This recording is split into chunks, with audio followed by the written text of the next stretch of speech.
கர்த்தருடைய பரிசுத்தமான நாமத்துக்கு மகிமை உண்டாவதாக. ஆமென். இதனாலே கர்த்தர் கொடுத்த வார்த்தை 2 ராஜாக்களின் புத்தகம் 10வது அதிகாரம் 16-17.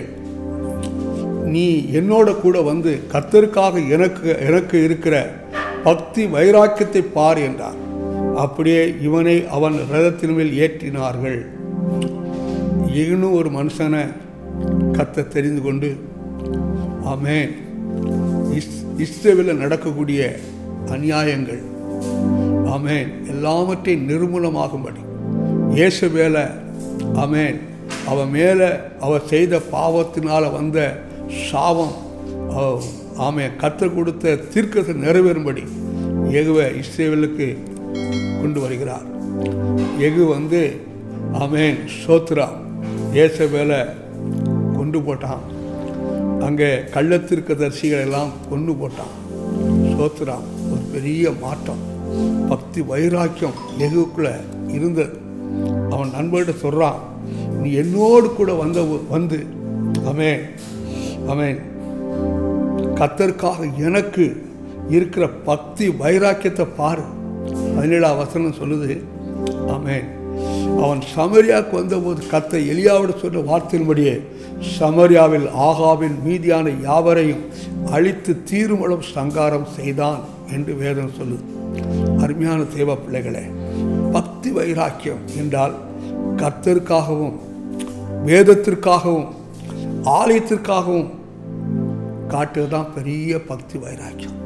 வைராக்கியம் காட்டணும், கர்த்தருக்காக பக்தி வைராக்கியம் பாராட்டணும், கர்த்தருடைய வேதத்துக்காக ஆலயத்துக்காக பக்தி வைராக்கியம்.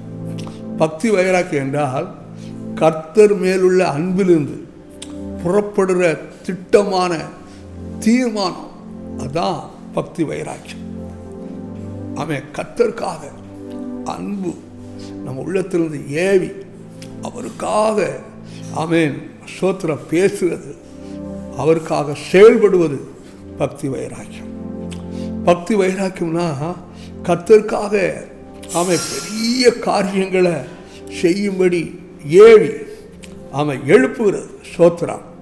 அருமையான தேவ பிள்ளைகளே, யோபு 13வது அதிகாரம் 15வது வசனம் எடுத்து வாசித்து பாருங்கள். யோபு 13:15, கர்த்தர் என்னை கொண்டு போட்டாலும், ஆமென், கொண்டு போட்டாலும் அவர் மேல் நம்பிக்கையாக இருப்பேன், அவர் மேல் நம்பிக்கையாக இருப்பேன். அருமையான தேவ பிள்ளைகளே, ஆமென், ஸ்தோத்திரம். எலியாவுக்கு கர்த்தர் மேல் ஒரு பக்தி வைராக்கியம் பாராட்டினான். ஆமென். தேசம் முழுதும், ஆமென், ஜனங்கள் குந்தி நடக்கிறாங்க. ஜனங்கள் கர்த்தரை அறியாமல் போயிட்டாங்க. ஆமென், ஸ்தோத்திரம். கர்த்தருக்கு விரோதமான பாவங்களை செய்கிறாங்க. இப்போ கர்மேல் பருவத்தில், ஆமென், கர்த்தரே தெய்வம் என்று நிரூபித்தான் எலியா தீர்க்கதரிசி. கர்த்தரே தெய்வம் நிரூபித்தான். ஆமென். நிரூபித்தது மாத்திரமல்ல, அந்த கள்ள தீர்க்கதரிசியெல்லாம் கொண்டு போட்டான். தேவ பிள்ளைகளே, வேதத்தில் சொல்லப்படுகிறது. ஆமென், ஹல்லேலூயா, ஆமென், ஸ்தோத்திரம். ஆமென். எலியாவுடைய பக்தி வைராக்கியம், அதனால தான் அவன் பக்தி வைராக்கியம் பாராட்டினால எலியாவுக்கு ஆண்டவர், ஸ்தோத்திரம், மரணத்தை காணாமலேயே அவரை கொண்டு பல்லவத்துக்கு கொண்டு போயிட்டார். ஸ்தோத்திரம். ஆமென். யெகூ பக்தி வைராக்கியம் பாராட்டினால 4 சந்ததிகளுக்கு அவன் இஸ்ரவேல் ஆசாரியனாக சந்ததியை கொண்டு வந்து நிப்பாட்டினார். பினகாசுடைய பக்தி வைராக்கியம் எண்ணாகமும் 25வது அதிகாரம் 11-12 எடுத்து வாசித்து பாருங்கள். ஆமென், ஸ்தோத்திரம். ஆமென், ஆமென். நான் எரிச்சலில் இஸ்ரவேல் புத்திரை நிர்மூலமாக்காதபடிக்கு ஆசாரியனாகிய ஆரோனின் குமாரனான எலியாசிரின் மகன் பினகாஸ் என் நிமித்தம் அவர்கள் நடுவில் பக்தி வைராக்கியம் காண்பித்ததினால், ஆமாம், ஆகையால் இதோ அவனுக்கு என் சமாதானத்தை உடன்படிக்கை கட்டளையிடுகிறேன். அவன் தன் தேவனுக்காக பக்தி வைராக்கியம் காண்பித்து இஸ்ரவேல் புத்தருக்காக பாவ நிவர்த்தி செய்தபடியினால் அவனுக்கு பின்பு அவன் சந்ததிக்கு நித்திய ஆசாரிய பட்டத்துக்கு உடன்படிக்கை உண்டாயிருக்கும் என்று சொல் என்றார். அருமையான தேவ பிள்ளைகளே, ஆமென். இஸ்ரவேல் ஜனங்கள் வேசித்தனம் பண்ணிட்டு இருக்காங்க. பினகாஸ் பக்தி வைராக்கியம் கொண்டு ஈட்டி கொண்டு போய் அங்கே வேசித்தனம் பண்ண ஆணை பெண்ணு ஒரே குத்தி கொண்டு போட்டான். வாதை நின்றது. அருமையான தேவ பிள்ளைகளே, இன்றைக்கு 3 விதமான பக்தி வைராக்கியத்தை குறித்து நாம் தியானிக்க போகிறோம். ஒன்றாவது சங்கீதம் 119, 139. சங்கீதம் 119, 139. ஆமென். என் சத்துருக்கள் உம்முடைய வசனங்களை மறந்தபடியினால் என் பக்தி வைராக்கியம் என்னை பட்சிக்கிறது. ஆமென். சோத்திரம். வசனத்துக்காக, தேவனுடைய வார்த்தைக்காக பக்தி வைராக்கியம். ஆமென். ஜனங்கள் ஐயோ கடவுளை தேடலையே, கடவுளுடைய வசனத்தின்படி நடக்கலையே என்று உள்ளமெல்லாம் அதை பார்க்கும்போது ஒரு பக்தி வைராக்கியம் நம்மளை பட்சிக்குது. சோத்திரம். ஆமென். வேத வசனம் சொல்லுது. ஆமென். வேத புத்தகம் பரிசுத்த ஆவியினால் அள்ளப்பட்டது. ஆமென். சோத்திர யோவான் 6:63 வசனத்தை வாசித்து பாருங்கள். அங்கே வேத வசனம் ஆமென் ஆமென் சோத்திரம் சொல்லப்பட்டது. ஆவியை உயிர்ப்பிக்கிறது, மாம்சமானது ஒன்றுக்கு உதவாது. நான் சொல்கிற வசனங்கள் ஆவியாயும் ஜீவனுமாயிருக்குது. ஒவ்வொரு வார்த்தையும் ஆவியாயிருக்குது, ஜீவனாயிருக்குது. ஆமென். சோத்திர எபிரேயர் 4:12 சொல்லுது. ஆமென். தேவனுடைய வார்த்தை வல்லமுள்ளது, ஜீவனுள்ளது. அது இருபுறமும் கற்குள்ள எந்த பட்டயத்தில் கற்காரதாய் ஆத்துமாவையும் ஆவியையும் கணுக்களையும் ஊனையும் பிரிக்கத்தக்கதாக உருவ குத்துகிறதாய் இதயத்தின் நினைவுகளையும் யோசனைகளையும் வகையறுக்கத்தக்கதுமாயிருக்குது. ஹல்லேலூயா. தேவ பிள்ளைகளே, ஆகவேதான் மத்தேயு 24:35 சொல்லுது, வானம் பூமி ஒளிந்து போம் என்ற வார்த்தைகள் ஒரு நாள் ஒளிந்து போகாது. அருமையான தேவ பிள்ளைகளே, இந்த வசனத்துக்கு ஆமென், வசனத்தை ஆமென் சோத்திரம். உங்கள் வசனம் உள்ளுக்குள்ள அக்கினியாக எரியும். சோத்திரம் சோத்திரம். சங்கீதம் 39:3 சொல்லுது, தாவது எழுதுகிறார், என் இதயம் எனக்குள்ளே அனல் கொண்டது, நான் தியானிக்கையில் அக்கினி மூண்டது, அப்பொழுது என் நாவினால் விண்ணப்பம் செய்தேன். அருமையான தேவ பிள்ளைகளே, சோத்திரம். வசனத்தை நல்ல தியானித்து வசனத்தை உங்கள் உள்ளத்தை இதயத்தால் நிரப்பப்படும் பொழுது உங்களுக்கு ஒரு பக்தி வைராக்கியம் உண்டாகும். உங்களுக்குள்ள ஒரு பக்தி வேதத்துக்காக ஒரு பக்தி வைராக்கியம் உண்டாகும். அருமையான தேவ பிள்ளைகளே, எரேமியா 5:14 சொல்லுது, இதோ நான் உன் வாயிலிட்ட என் வார்த்தைகளை அக்கினியும் இந்த ஜனத்தை விறகுமாக்குவேன், அது இவர்களை பட்சிக்கும். ஆமென். ஹல்லேலூயா. அது இவர்களை பட்சிக்கும். ஆமென். சோத்திரம்.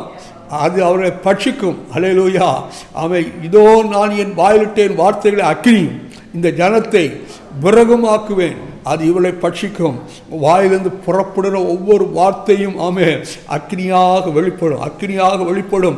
அருமையான தேவ பிள்ளைகளே, ஆமென் சோத்திரம். வேதத்தில் நீங்கள் வாசித்து பார்த்தீங்கன்னா 1 அப்போஸ்தலர் 10வது அதிகாரம் 43-44 வசனங்களை வாசித்து பார்த்தா, தாகத்தோடு கொர்நேலியு வீட்டில் ஜனங்கள் தாகத்தோடு வசனத்தை கேட்குறாங்க. வசனத்தை கேட்டவங்க அத்தனை பேர் மேலேயும் பரிசுத்த ஆவியானவர் வல்லமையாக இறங்கி ஆமென் சோத்திரம் இறங்கினார். ஒவ்வொருவரும் பல பாசைகளை பேசுகிறதை தேவனை புகழுவதையும் கண்டார்கள். அல்லேலூயா. அருமையான தேவ பிள்ளைகளே, வசனம் ஆமென், வசனம் ஆமென், ஹல்லேலூயா. ஆமென். வசனத்தில் வல்லமை இருக்குது, வசனத்தில் அக்கினி இருக்குது, வசனம் வேதத்தில் கட்டளை இருக்குது, கற்பனை இருக்குது. அதற்கு நாம் கீழ்ப்படிந்து நடக்கும் பொழுது நாம் கர்த்தருக்காக பக்தி வைராக்கியம் பாராட்டுவோம். அல்லேலூயா. சங்கீதம் 119:1 சொல்லுது, உடைய வேதத்தில் பிரியமாயிருக்க மனுஷன் பாக்கியவான். ஹல்லேலூயா, ஹல்லேலூயா. ஆமென், ஹல்லேலூயா, ஆமென், ஹல்லேலூயா. அருமையான தேவ பிள்ளைகளே, சோத்திரம். கர்த்தருடைய வேதத்தின்படி நடக்கிற உத்தம மார்க்கத்தார் பாக்கியவான் என்று சங்கீதம் 119:1 சொல்லுகிறது. ஆமென், அல்லேலூயா. அருமையான தேவன், வேதத்துக்காக வைராக்கியம் பாருங்க, கட்டளைகளுக்காக வைராக்கியம் பாராட்டுங்க. ஆமென். தானியேலுடைய வாழ்க்கையில் இங்கே வாசத்து பார்த்தா அவனை ஜெபம் பண்ணக்கூடாதுன்னு சொன்னாங்க. ஜெபம் பண்ணாத சோத்திரம். அவன் காலை மத்தியானம் சாயங்காலம் அந்தி வேளையில் 3 வேளையும் ஜெபம் பண்ணான். அந்த ஜெபம் பண்ணதுனால அவனை கொண்டு போய் சிங்க கைவிலோடு போட்டாங்க. ஆனால் சிங்கம் அவங்கள கடிக்கலை. தேவப்பிள்ளையே, சிங்கம் அவங்கள கடிக்கலை. ஆண்டுடைய கட்டளைகளுக்கு அவங்க சோத்திரம் தானியேல் வைராக்கியம் பாராட்டுனால கர்த்தர் அவனை மீண்டும் உயிரோடு எழுப்பினார். உயிரோடு தூக்கி அந்த சிங்கக்கேவில் தூக்கி எடுத்து நிற்பாட்டினார். இன்றைக்கு தேவப்பிள்ளையே, கர்த்தருக்காக வைராக்கியம் பாராட்டு.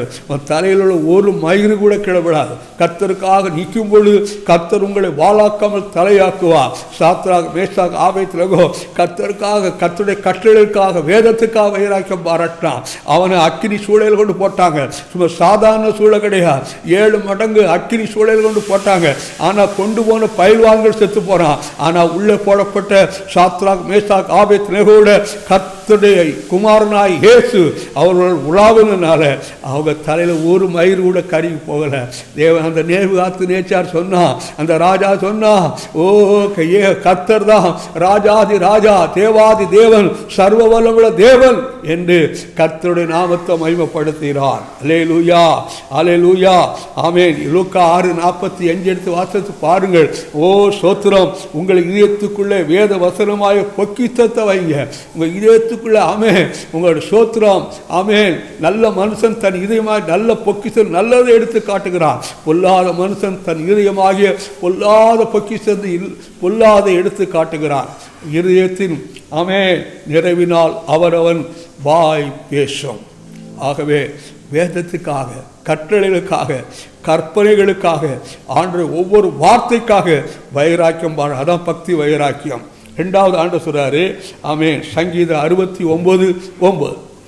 சங்கீதம் 69:9. ஆமென்.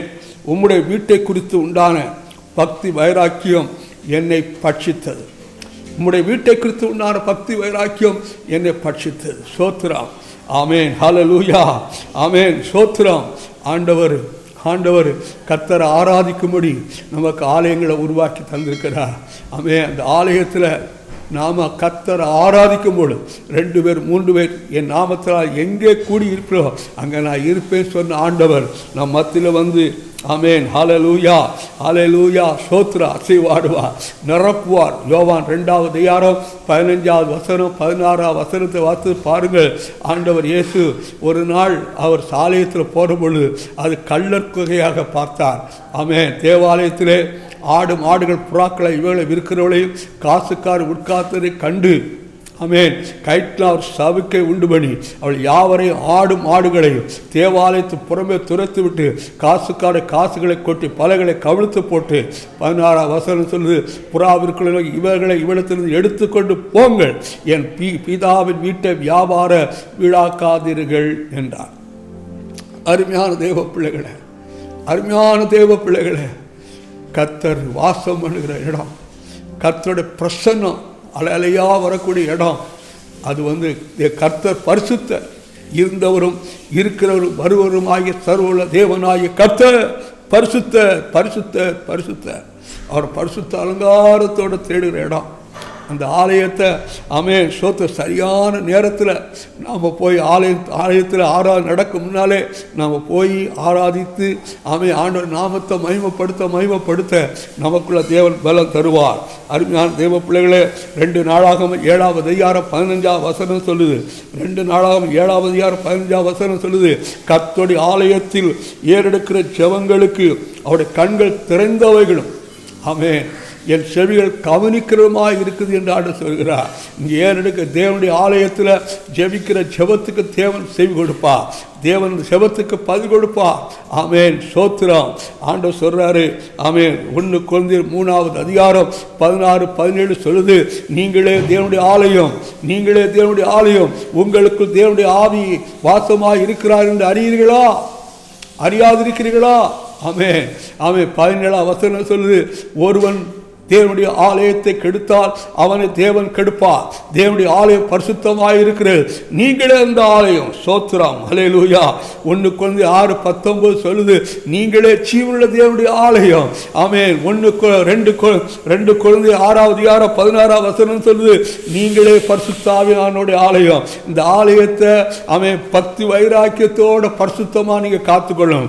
வேத கற்பனைகள் படி நம்முடைய ஆலயமாக சரியத்தை நீங்க காத்துக்கொள்ளணும். வேத வசனத்தின்படி இந்த ஆலயத்தை பரிசுத்தமா காத்துக்கொள்ளணும். கட்டளை விதிகள் பிரமாணங்கள் படி நீங்க தான் தேவனுடைய ஆலயம். உங்களுக்கு தேவனுடைய ஆவியானவர் இருக்கிறார், உங்களுக்குள்ள கிறிஸ்துவானவர் இருக்கிறார். உங்க சரியத்தை இயேசு கிறிஸ்து விலக்கரையம் கொடுத்து உங்களுக்கு அவர் வாங்கி இருக்கிறார். உங்க சரீரம் உங்களுக்குள்ள இல்லை, இது தேவனுடைய ஆலயம், இது கர்த்தருக்குரிய சரீரம். இந்த சரீரத்தை பரிசுத்தமா காத்துக்கோ. அல்லேலூயா, ஆமென், சோத்திரம், ஆமென். 1 பேர் 4:14 கர்த்தருடைய மகிமையின் ஆவியான் உங்கள் மேல தங்கி இருக்கிறார். கர்த்தருடைய மகிமையின் ஆவியான் உங்கள் மேல் தங்கி இருக்கிறார். கிறிஸ்துவான உங்களுக்குள்ள இருக்கிறார். ஆமென். பிதாவானவர் உங்களுக்குள்ள இருக்கிறார். நாங்கள் வந்து உங்களோட, ஆமென். யோவான் 14:23 சொல்லுது, என்னிடத்தில் அன்பாயிருந்தால் என் வசனங்களை கை கொள்ளுவான். ஆமென். அவன் மேல் பிதா அன்பாயிருப்பார். ஆமென், ஆமென், ஆமென். அவனில் என் பிதா, நாங்கள் அவனிடத்தில் வந்து வாசம் பண்ணுவோம். உங்களுக்குள்ள பிதா, குமாரன், பரிசுத்த ஆவியான வாசம் பண்ணுகிறார். தேவ பிள்ளைகளே, இந்த சரீரத்தை பரிசுத்தமாக காத்துக்கொள்ளுங்க. நான் என் வீட்டாரும் என்றால் கர்த்தரே சேவிப்போம். யோசுவா 24:15 ஆண்டு வெளி வைத்துக்கிறார். தேவ பிள்ளைகள், உங்கள் சரீரம் ஆலயத்தில் பரிசுத்தமாக காத்துக்கணும். உங்கள் சரீரத்தில் ஆவியில் இருந்துதான் ஆத்மாவுக்கு வல்லமை புறப்பட்டு ஆத்மா சரீரத்தின் வழியா ஆண்டவர் வெளிப்படுவார். வாய் வழியா, கண் வழியா, கை வழியா, கால் வழியா, செவி வழியா கர்த்தர் வெளிப்படுவாங்க. சரீரத்தை பரிசுத்தமாக காத்துக்கொள்ளுங்க. பரிசுத்தமாக காத்துக்கொள்ளுங்க. ஆண்டவர் உங்க மூலமா வெளிப்படுவார். அல்லேலூயா. ஏசாயா 56:7 சொல்லுது, ஏசாயா 56:7 சொல்லுது, நான் என் பரிசுத்த பர்வதத்துக்கு கொண்டு வந்து என் ஜெப வீட்டில் அவளை மகள பண்ணுவேன். அவர்களுடைய சர்வாங்க தகனங்களும் அவருடைய பலிகளின் பலிபீடத்தின் மேல் அங்கீகரிக்கப்பட்டிருக்க என்னுடைய வீடு சகல ஜனங்களுக்கு ஜெப வீடு எனப்படும். ஆலயத்துக்காக பக்தி வைராக்கியம் பாராட்டுங்க. ஆலயத்துக்காக பக்தி வைராக்கியம் பாராட்டுங்க.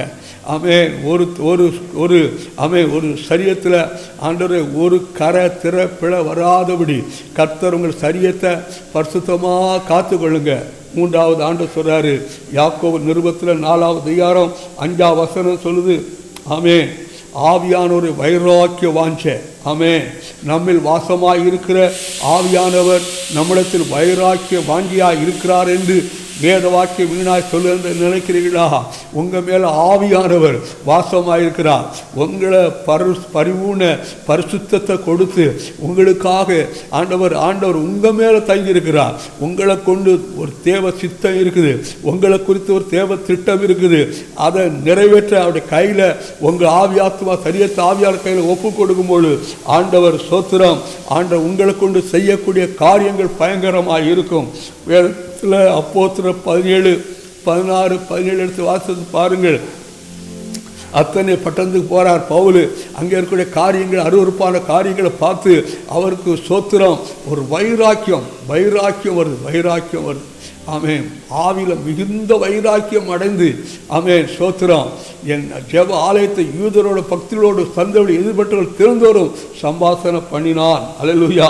இயேசு கிறிஸ்துவே கர்த்தர் என்று சோத்திரம் அவன் வைராக்கியமாக சொன்னான். அருமையான தேவ பிள்ளைகளே, இன்றைக்கும் பவுல் அப்போஸ்தலர் 18வது அதிகாரம் 5வது வசனத்தில் பவுல் ஆவியில் வைராக்கியம் கொண்டு இயேசுவே கிறிஸ்து என்று யூதருக்கு திருஷ்டாந்தப்படுத்தினார். அல்லேலூயா. அருமையான தேவ பிள்ளைகளே, இந்த நாளிலே சோத்திரம் ஆவியானவர் கர்த்தராய் இயேசு கிறிஸ்து உங்களுக்குள்ளே இருக்கிறார். அவருக்காக பக்தி வைராக்கியம் பாராட்டு. டேவிட் லிவிங்ஸ்டன் என்று சொல்லக்கூடிய தேவ மனுஷன், அவர் ஆப்பிரிக்காவில் ஊழியமனு தேவன் அழைத்தார். அவர் ஒரு பெரிய டாக்டர் படிச்சிருந்தார். அவர் ஃப்ரெண்டு ஒரு டாக்டர். அந்த டாக்டர் ஃப்ரெண்டு சொன்னார், டேவிட் லிவிங்ஸ்டன் இவ்வளோ படிச்சிருக்க, நல்ல ஒரு பெரிய ஆஸ்பத்திரி போட்டு நல்ல சம்பாத்தியம் பண்ணி நல்ல உலகத்தை அனுபவி என்று சொன்னார். ஆனால் டேவிட் லிவிங்ஸ்டன் அவனுடைய வார்த்தை கீழ்ப்படியலை. ஆப்பிரிக்கா போனார். 90 வயசு வரை அங்கே ஊழியம் பண்ணி தலான ஆத்துமாக்களை ஆதாயப்படுத்தி அங்கே மறித்து போனார். டேவிட் லிவிங்ஸ்டன் ஆப்பிரிக்காவின் தந்தை என்று அழைக்கப்பட்டார்.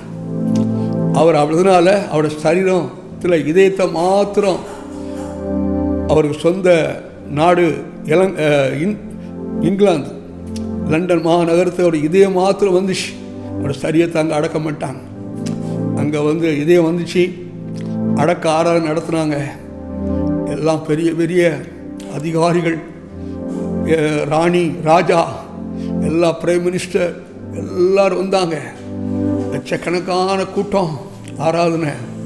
அப்போ ஒரு ஓல்டு மேன் ஓடி வந்தார். டேவிட் லிவிங்ஸ்டன் நான் உலகத்தை அனுபவிக்கணும்னு சொல்லி அவன் நீ போகாதன்னு சொன்னேன், ஆனால் கேட்காம போனேன். இன்றைக்கு ஸ்தோத்திரம், ஒரு பக்தி வைராக்கியம் நீ பாராட்டுனால அவ்வளவு கூட்டம் இங்கிலாந்தே உன் அடக்க ஆராதனைக்கு வந்திருக்குது. என்ன பாரு, நான் குடிச்சு வெறிச்சு உலகத்தை அனுபவிச்சதுனால சரீரத்தில் பயங்கரமான வியாதி, கர்த்தரை சந்திக்க முடியாத சூழ்நிலை இருக்கிறேன். நீயோ இன்னைக்கு இங்கே இங்கிலாந்துலேயே சோத்திரம் இதயத்துக்காக வேண்டி இவ்வளோ பெரிய அடக்காரன் நடக்கும்னாக்கா பல்லவத்தில் நீ போயிருப்ப எவ்வளோ வரவேற்பு இருந்திருக்கும், எவ்வளோ வரவேற்பு இருந்திருக்கும். நீ எவ்வளோ பக்தி வைராக்கியம் பாராட்டிருக்கிற. அந்த ஆப்பிரிக்கா தேசத்தில் சரியான தண்ணி கிடையாது, அவன் எந்த வித வசதி கிடையாது. அங்கே போய் 90 வயசு வரை நீ ஊழியம் பண்ணியிருக்கிறியே, அவன் பக்தி வைராக்கியம் பெருசு என்று அந்த மனுஷன் சொன்னான். இன்றைக்கு நம்மளை குறித்து என்ன சாட்சி இருக்கிறது? சோமனும் எங்களை நேசிக்கிற நல்ல பிதாவே, இந்த நாளுக்காக உமக்கு கோடி சோத்திரப்பா. நாங்களும் வேதத்துக்காகவும் கட்டளைகளுக்காகவும் கற்பனைகளுக்காகவும் என் ஆண்டவர் இயேசு சிலுவையில் எங்களுக்காக பாடுபட்டு மரித்து வைத்தாரே, அந்த சோத்திரம், அந்த பக்தி வைராக்கியத்துக்காக நாங்கள் பக்தி வைராக்கியம் பாராட்ட எங்களுக்கு இருப்பதார். ஒரு நாள் கூட நாங்கள் கர்த்தரை துக்கப்படுத்தாதபடி ஒரு பக்தி வைராக்கியம், எந்த இடத்துல இருந்தாலும் சரி, எங்களை இழப்பு வந்தாலும் சரி, ஆண்டவரே நான் கர்த்தரே தெய்வம் என்று சொல்லி உன்னை நாமத்தை உயர்த்துவோம் அப்பா. எல்லா மகிமைக்க தர்றோம். இந்த ஜெபத்தை கேட்டதற்காக கோடி ஸ்தோத்திரம் ஆண்டவரே. இந்த வசனத்தை கேட்குற ஒவ்வொரு பிள்ளைகளும் கர்த்தருக்காக பக்தி வைராக்கியம் பாராட்ட உதவி செய்யும். அப்படி செய்வதற்காக கோடி ஸ்தோத்திரம். இயேசு கிறிஸ்து நாமத்தை செபிக்கிறோம் நல்ல பிதாவே. ஆமென், ஆமென்.